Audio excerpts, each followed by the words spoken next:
Hey guys, here we are. I'm setting up another video tip here, just doing some voiceover to lead you into the next clip and what's going on. But while I have your attention, first off, I just want to tell you how much I appreciate you guys' support of my channel and liking and subscribing and all you guys do. Please, if you haven't already, please like and subscribe, and if you feel the need to do so. I really appreciate you guys' time.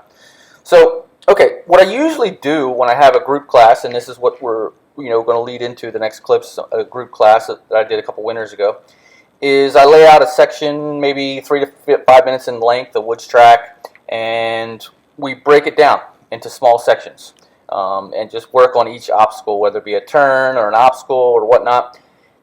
Discuss it, and I'll demonstrate it, and then we'll let the group actually take off and practice each little section. So to set up this next little clip, we're talking about we have a technical wood section where there's a lot going on, man. We have some small little hills throughout it, some ruts, and a log. So just to lead you in and let you know what's going on, we're discussing standing, balance, line selection, and looking ahead and the importance of it. So here you are, guys. Check it out. Hope you get a lot out of it. I know you will. See what's on the other side. So that being said, is standing better just for one simple fact? You can see further over the hill if you were standing, correct? To see what's coming. Because what do we not want to do, especially if it's the first lap of a hare scramble, or be conscious that this is enduro and everything. You don't really want to jump because you don't know what's there, right? I mean, it'd be nice to, you know what I'm saying? But at least if you're standing to here and you can see some ground, you can see what you have to deal with, yes. So for balance reasons, a little bit of a rut, so I want to stand because I can distribute weight better and be more balanced, be more neutral on the bike. As I get here, I can see what's going on. To me, you know, being an old guy, I always joke, but I always look for the smoothest line and most straight. What about the right side?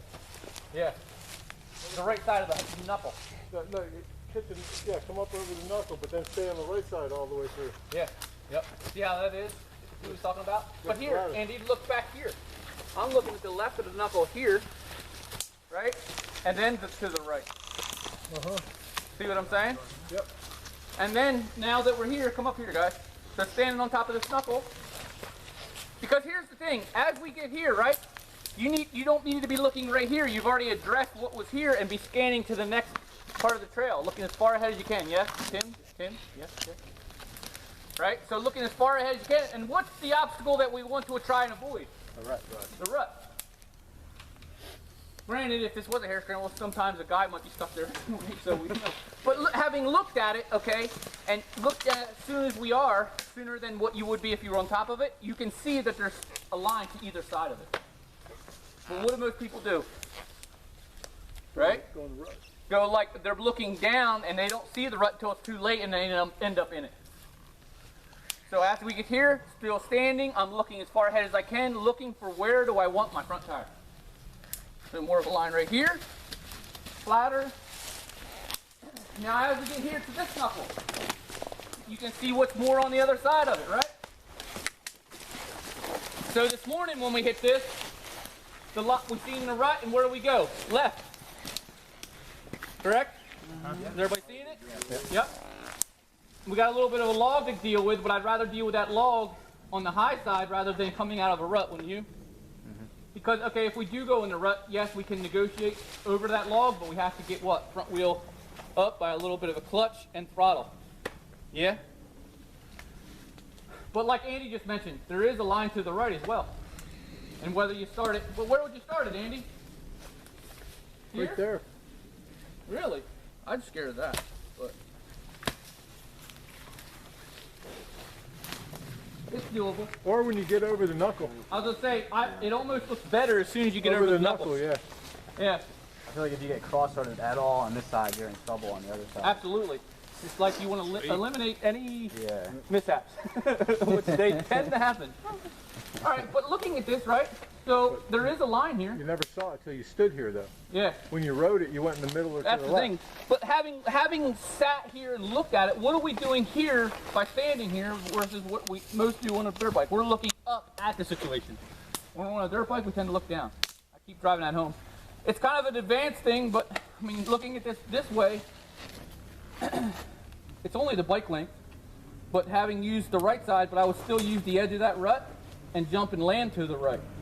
Saying that to the young boys over here. Yes, yes.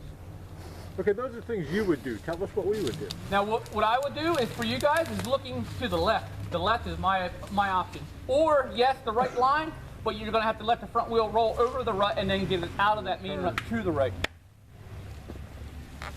But still, okay? Why not have a little bit of clutch play off the hill, meaning use the clutch just to loft the front end and let the rear wheel follow the bump and the front wheel is high up over it. You follow what I'm saying? Because by doing that, you carry more speed into the section. Because if you slow down enough to let the front wheel have to roll down the backside of it, you're slowing down quite a bit. You're losing mo. You follow what I'm saying? Mm-hmm. And that's not advanced. I mean, No, just loft in the front end. sense. Yeah. Okay, so let's play around with the section. Left or right. If you see me standing here when you guys do this, and I'm standing in the line that you want to use, find another one. I'm just trying to get you out of your comfort zone. That's all I'm trying to do. All right? It's so much easier having stood here and looked at it, isn't it? Oh, yeah. Right? Like Darren, when you came here earlier this morning, where would you have went without knowing what was on the other side? So I got lucky on the first one that someone was stuck in the rut. Okay. They were marking trail. Yeah. Exactly. Okay. I'm gonna go demonstrate a couple times, and then we'll make a little track out of it and use just.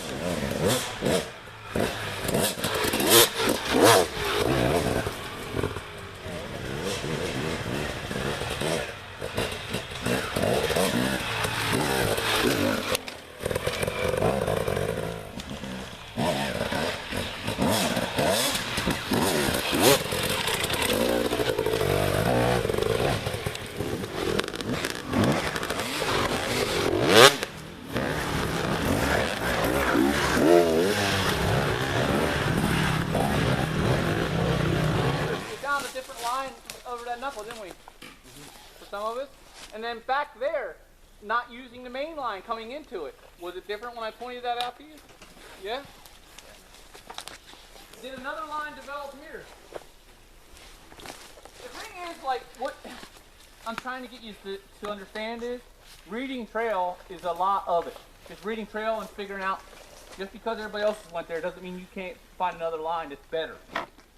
To me, less bump better, less of a rut to deal with, anything more straighter. I'm always looking and trying to look as far ahead as you can to straighten out the trail. But here, just using that higher line has less of a kick to that log. See how the one line to the left here, the log was getting more of a kicker before it, right? Mm-hmm. So once you got to it, it was like, whoa.